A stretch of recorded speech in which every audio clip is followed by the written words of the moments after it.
जय भोलेनाथ। जटाटवी गलज्जलम प्रवाह पावितस्थले गलेबलम्ब्यलम्बिताम्बुजंग तुंग मालिका डमट डमट डमट डमट निनाद वड्डवर्वयं चकार चंड तांडवम तनोतु न शिवम। जय भोलेनाथ। हरियाणा ग्रुप डी के लिए प्रैक्टिस सेट करेंगे, मॉडल प्रैक्टिस सेट 5 किरण की बुक से। चलिए शुरुआत करते हैं। स्क्रीन के ऊपर पहला क्वेश्चन देखो, ये आपके रहेंगे, पेज नंबर है इसमें 74 और ये आपकी किरण की जो मॉडल प्रैक्टिस सेट है और इसमें से हम कर रहे हैं क्वेश्चन नंबर 41 से आपके मैथ के क्वेश्चन। देखो, मान लीजिए x वह सबसे बड़ी संख्या है जिसे 6564, 7416 और 8907 से विभाजित करने पर प्रत्येक स्थिति में समान शेषफल प्राप्त होता है, तो x के अंकों का योगफल ज्ञात कीजिए। देखो, हम क्या करेंगे, इन दोनों का डिफरेंस लेंगे, कितना आया 852, फिर इन दोनों का डिफरेंस लेंगे, कितना आया 1491, फिर इन तीन का डिफरेंस लेंगे, कितना आया 2343। बड़ी संख्या को छोटी से डिवाइड करते हुए चलेंगे। इस टाइप के क्वेश्चनों में हमेशा क्या निकालते हैं, एचसीएफ निकालते हैं, हाईएस्ट कॉमन फैक्टर। लास्ट में जीरो बच गया, यहाँ पर ये आ गया 213। 213 एचसीएफ है, तो अंकों का योग बताना है, तो 2 और 1 3 और 3 6, ये हो जाएगा 6 आंसर हो जाएगा। राधा की बचत उसके खर्च से 40% के बराबर है। खर्च अगर वो 100 रुपए मान लेते हैं करती है, तो बचत जो है वो खर्च का 40% के बराबर है, तो ये आ जाएगा 40 रुपए की वो बचत करती है। और उसके आमदनी की कुल आय की बात करेंगे, तो बचत को और खर्च को जोड़ेंगे, 40 और 100 140, ये उसकी कुल आय आ जाएगी 140 रुपए। यदि उसकी आय 25% बढ़ जाती है, तो 140 का 25% निकालेंगे तो 35। अब आय बन गई उसकी 175 रुपए, ये नई आय है 25% बढ़ाने के बाद। तो उसके खर्च में 40% वृद्धि होती है। पहले वो 100 रुपए खर्च करती थी, तो अब कितना 40% में क्या करती है, बढ़ोतरी हो जाती है खर्च में। तो अब कितना खर्च करती है वो, 140 रुपए खर्च कर देती है। तो उसकी बचत में कितने प्रतिशत वृद्धि या कमी होगी। देखो, अब वो 175 रुपए उसकी आय है, नई आय। खर्च वो करती है 140, क्योंकि पहले 100 से बढ़कर कितनी होगी, 40% बढ़ गई थी खर्च उसका। अब वो कितने रुपए बचाती है, 35 रुपए बचाती है। पहले वो 40 बचाती थी, अब 35 बचाती है। इसका मतलब 5 रुपए की कमी हुई है। 5 रुपए की बचत में कमी है, तो कितनी थी, पहले 40 रुपए गुणा में 100 कर देंगे, 5 8 40, 4 दूनी 8, ये 25, 25 को 2 से डिवाइड करेंगे तो 12.5% की क्या जाएगी, कमी आ जाएगी। ए और बी के पास कुल रुपए दे रखे हैं 4655 रुपए। ए के पास मौजूद धनराशि यानी कि इस धनराशि का 4/15, बी के पास मौजूद धनराशि का 2/5 भाग क्या है, बराबर है, बराबर रख दिए। ए अपॉन ये बी नीचे ले आएंगे, 2/5 गुणा में 15/4 ऊपर चला जाएगा, 2 से 2 दूनी 4, 5 से 5 3 15। ए और बी का राशि का अनुपात 3:2 हो जाएगा। 3 और 2 कितना है, 5, जो कि किसके बराबर दे रखा है, 4655 रुपए के। एक यूनिट की वैल्यू 931। बताना है बी का भाग क्या होगा। इसको 2 आया है, रेशियो 2 को क्या करेंगे, 931 गुणा कर देंगे, तो आ जाएगा 1862 रुपए। ट्रिग्नोमेट्री का जब भी आपको ऐसा क्वेश्चन दिखाए, ऊपर दिखाई दे, अगर ऊपर नीचे आपको योग 90 डिग्री दिखाई देता है, ऐसे 90 डिग्री, दोनों को जोड़ने पर एंगल को 90 डिग्री बनता है, तो क्या हो जाता है, इसको काट देना, ऐसे मान आ जाएगा 1 + 1 कितना, 2 के बराबर। क्यों होता है ऐसा, देखो, कोस 71 को हम लिख सकते हैं क्या, सॉरी, कोस 90 डिग्री माइनस 19 डिग्री, ये क्या हो जाएगा, ये हो जाएगा साइन 19 डिग्री, और नीचे भी क्या है, साइन 19 डिग्री। इसको काटेंगे तो एक प्रोडक्ट मिलेगा, यानी एक। इसलिए आपने बार बार ऐसे करके नहीं देखना, एंगल का योग देखना है। अगर 90 डिग्री है तो काट देना, सीधा 1 और 1 2 आंसर आ जाएगा। इस तरीके से 500 रुपए प्रत्येक के मूल्य पर 3 वस्तुएं खरीदी जाती है। 3 वस्तु को खरीदा है, प्रत्येक को 500 रुपए में, 1500 रुपए कुल रुपये में खरीदा है। कहता है उनमें से एक वस्तु 12% लाभ पर बेच देता है, यानी 500 रुपए की चीज थी, 12% पर लाभ पर बेचेगा तो 12% हो जाएगा, इसका 60 तो जोड़ दिया। एक वस्तु को 560 रुपए में उसने बेच दिया, और पूरे सौदे में उसे क्या होता है, 20% की हानि होती है। तो 20% के पूरे सौदे पर हानि होती है, तो 1500 रुपए में वो खरीदी थी, 20% की हानि निकालेंगे तो 300 रुपए, यानी इसमें से 300 रुपए कम कर देना, 1500 में से 300 रुपए कम करेंगे तो इसका मतलब वो 1200 रुपए में उसने क्या कर दिया, बेच दी है। बताना क्या है इस क्वेश्चन में, जो ये दो वस्तुएं हैं ना, इन पर कितना लाभ या हानि हुई है, ये बताना है। ठीक है, दोनों वस्तुएं खरीदी कितने में थी, ये 500 500 1000 रुपए में खरीदी है। टोटल यहाँ पर पता चल गया 1200 रुपए में उसने बेच दिया है, 20% हानि पर। एक वस्तु 12% लाभ पर बेच दी, ये आ गई। तो यहां से क्या करेंगे, इस 1200 में से कुल बेची है वस्तु तीनों 1200 रुपए में, और एक वस्तु बेची है 560 रुपए में, इसका डिफरेंस ले लेंगे तो 640 क्या आ जाएगा, इनका आ जाएगा सेलिंग प्राइस दोनों वस्तुओं का। दोनों वस्तुएं उसने 640 रुपए में बेच दी, 1000 रुपए में खरीदी थी, तो कितने रुपए का लॉस हुआ है? 360 रुपए का उसे लॉस हुआ है। और कितने रुपए पर खरीदी थी? कॉस्ट प्राइस पर 1000 रुपए पर, तो गुणा में करेंगे 100, डायरेक्ट आंसर आ जाएगा 36% की क्या हुई है, उसे हानि हुई है।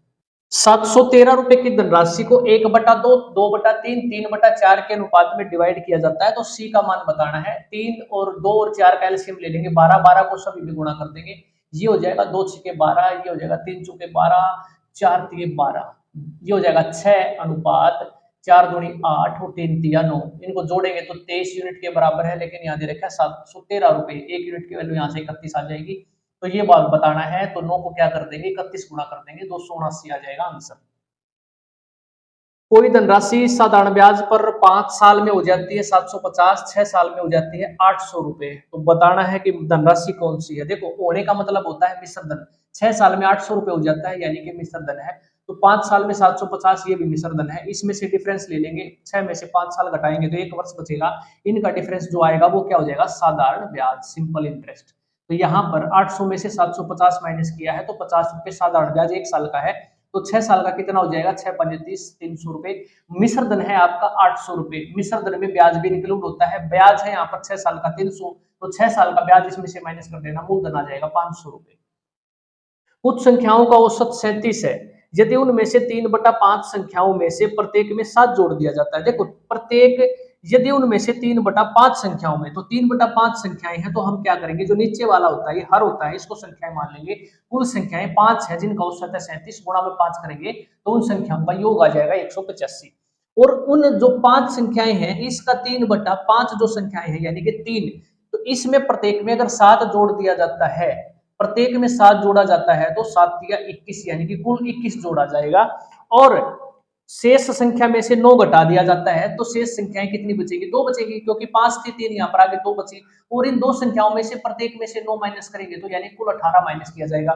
तो यहाँ से देखो 21 ऐड किया गया है और 18 फिर इसमें से माइनस किया गया है, तो टोटल मिलाकर 3 इसमें से कुल जुड़ जाएगा यानी कि ऐड हो जाएगा, तो 185 में कुल कितना जुड़ेगा, 3 जोड़ा जाएगा, और औसत बताना है कि क्या होगा, इस तरीके से संख्याओं का औसत, तो 188 हो जाएगा संख्याओं का योग, 5 संख्याओं का योग 188 है, तो इसको 5 से डिवाइड कर देना, ये आंसर हो जाएगा। ए प्रतिदिन 6 घंटे काम करके 15 दिन में कार्य को पूरा कर देता है, बी 5 घंटे काम करता है और 10 दिन में काम को पूरा कर देता है, तो गुणा में 10 कर देना है, 50 और ये 90, तो ए काम को खत्म करता है 90 दिन में, बी 50 दिन में खत्म करता है। यदि दोनों एक साथ मिलकर 9 घंटे कार्य करते हैं तो काम कितने दिन में खत्म होगा। देखो यहाँ से एलसीएम ले लेंगे, इनका एलसीएम ले लिया हमने, जो इससे कट जाए यानी कि 450 इन दोनों से कटता है तो ये आ जाएगा कुल काम, ये आ जाएगा 5, ही हो जाएगा 9, ये आ जाएगी अक्षमता। ए एक दिन में 5 टेबल बनाता है, बी 9 टेबल बनाता है, दोनों मिलकर एक दिन में 14 टेबल बनाते हैं। और कितने घंटे कार्य करते हैं, ये लगातार 9 घंटे काम करते हैं एक दिन में, तो इसका मतलब पूरे दिन में ये 1 घंटे का काम है उनका, 1 घंटे में 5 और ये बनाता है 9, दोनों मिलकर 1 घंटे में कितना बनाते हैं, 14 बनाते हैं टेबल, और लगातार 9 घंटे काम करते रहेंगे तो 126 टेबल बना देंगे। 450 बनानी है तो बटे में इसको क्या कर देंगे, डिवाइड कर देंगे, कुल काम को ये एक दिन में कितने टेबल बनाते हैं, 126, तो इसको डिवाइड कर देना, आंसर कितना आ जाएगा, 3 से 4 पे 7 दिन। इस तरीके से क्वेश्चन सोल्व कर देना।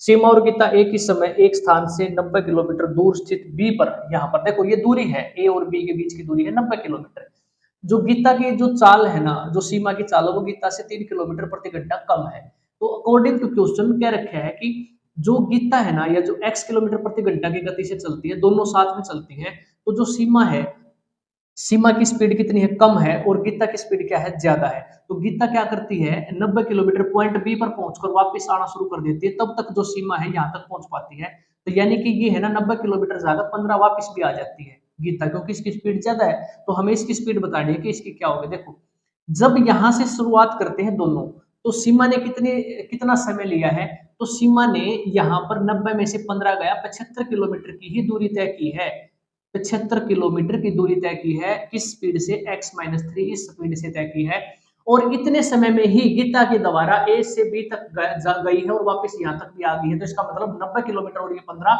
105 किलोमीटर इसने तय कर दिया है, x की स्पीड से समय बराबर रहेगा, तो यहाँ से x की वैल्यू आ जाएगी, देखो 90 में से 15 गया 75, ये 75 x बराबर है, इनको 105 हो जाएगा, 105 को क्रॉस में गुणा कर देना, x की वैल्यू यहाँ से कितनी देगी, 10.5 किलोमीटर प्रति घंटा, और गीता की जो चाल हो जाएगी वो ये रही, यही बताना था सवाल में। इंपॉर्टेंट क्वेश्चन है वैसे ये, ठीक है ना।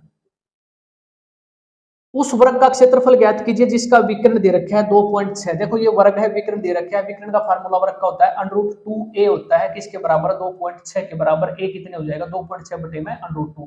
क्षेत्रफल होता है वर्ग का भुजा गुणा भुजा, यानी कि भुजा का स्क्वायर। तो हमने क्या भुजा पता है, इसका स्क्वायर कर दिया, स्क्वायर करने के बाद ये आ जाएगा, इसको गुणा करके आंसर आ जाएगा 3.38 मीटर क्यूब, ये आंसर हो जाएगा।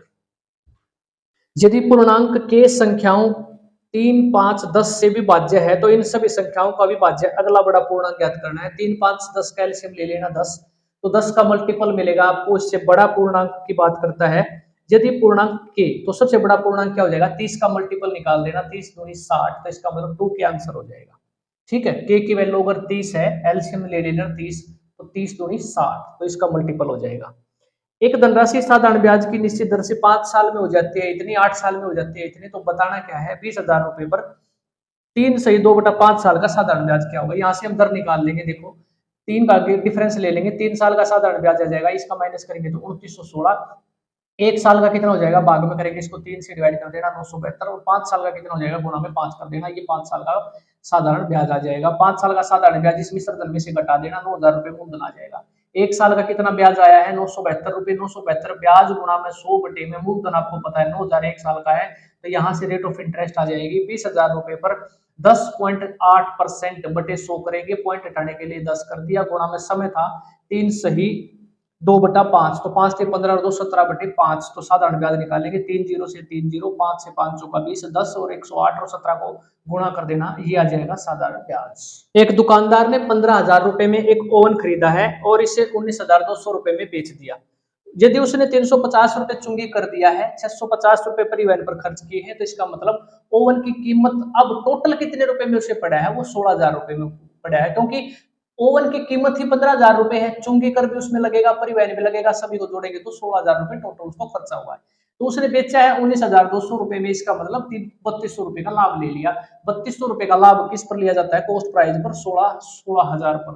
तो 3200 का लाभ है 16,000 पर, गुणा में 100 कितने परसेंट आ जाएगा, 16 दूनी 32, 20% का लाभ आ जाएगा। इसलिए इस प्रकार हमने सभी मैथ के जितने भी क्वेश्चन थे सोल्व कर लिए हैं। समय हमारे पास कम बचा हुआ है, प्रैक्टिस को अपनी बढ़ा दो, जितना भी आप ज्यादा समय प्रैक्टिस करोगे आपको उतना ज्यादा फायदा होगा। मिलते हैं अगली वीडियो में, कमेंट में लिख देना जय भोलेनाथ।